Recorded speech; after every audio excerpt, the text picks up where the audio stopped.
Selamat pagi, salam sejahtera dalam kasih Tuhan. Mari kita berdoa. Pujian, hormat, syukur kami naikkan kepadamu Bapa. Oleh karena kemurahan dan kebaikan Tuhan kami ada pagi hari ini. Kami hendak mendengar dan merenungkan firman-Mu.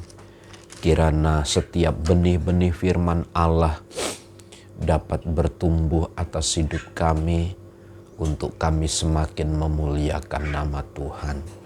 Dalam nama Tuhan Yesus. Amin. Amsal 16 ayat yang ke-32.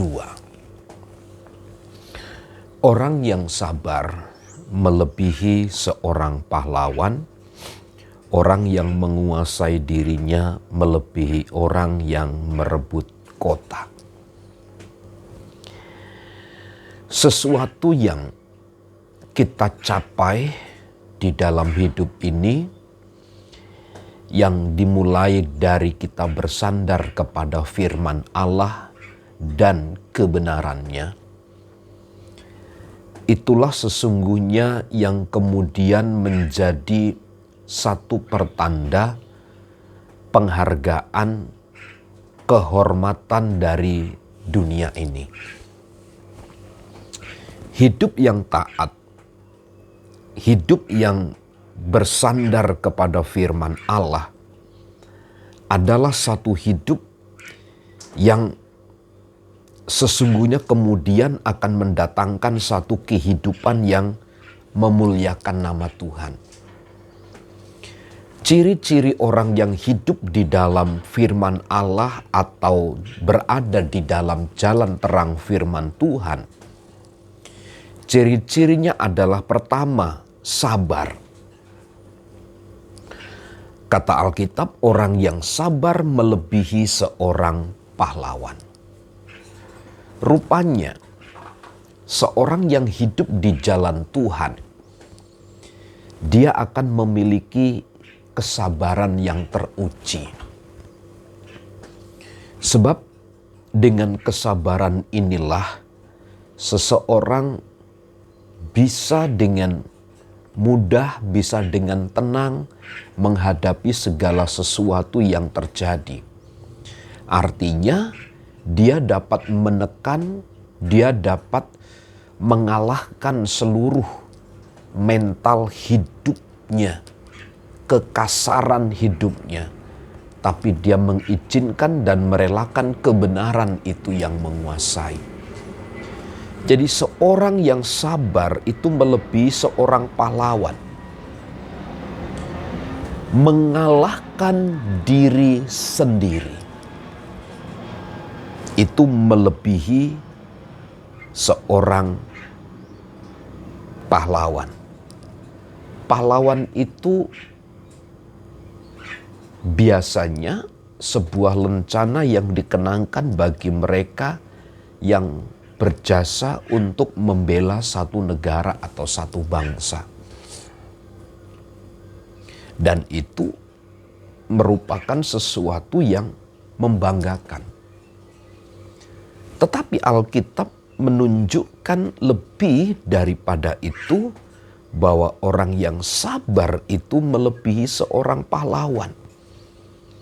Orang yang sabar bisa menerima semua kenyataan yang datang dari luar, baik dari dalam dirinya, terhadap segala keadaan yang terjadi. Adalah mereka orang-orang yang memang disebut bisa melebihi daripada seorang pahlawan itu. Namun yang kedua, orang yang menguasai dirinya melebihi orang yang merebut kota. Orang yang menguasai diri itu melebihi orang yang merebut kota. Itu sebabnya berdasarkan ayat ini saya mencoba memberikan satu pengertian bahwa musuh yang terbesar, musuh yang terberat dalam hidup kita ini adalah bukan orang atau bukan sesuatu yang di luar dari diri kita, tetapi sesungguhnya adalah apa yang ada di dalam diri kita itu sendiri. Sehingga Alkitab menjelaskan orang yang menguasai dirinya melebihi orang yang merebut kota. Ada penguasaan diri. Nah, orang-orang yang menguasai diri, yang mampu menguasai diri, disebut sebagai orang yang melebihi merebut kota. Menguasai diri. Itu sebabnya ciri orang-orang yang hidup di dalam jalan kebenaran, sabar, dan dapat menguasai diri sendiri.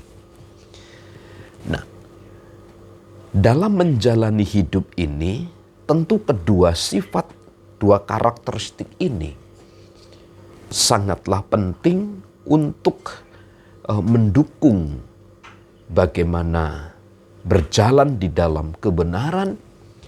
Dan sekali lagi, orang yang berjalan di dalam kebenaran itu pasti dia dapat mengalahkan segala sesuatu, bahkan lebih daripada seorang pahlawan. Nah, pagi hari ini mari kita bersama merenungkan bahwa ketika kita berjalan di dalam kebenaran selalu ada dua sifat yang muncul. Sabar dan dapat menguasai diri. Selamat pagi, Tuhan Yesus memberkati. Amin.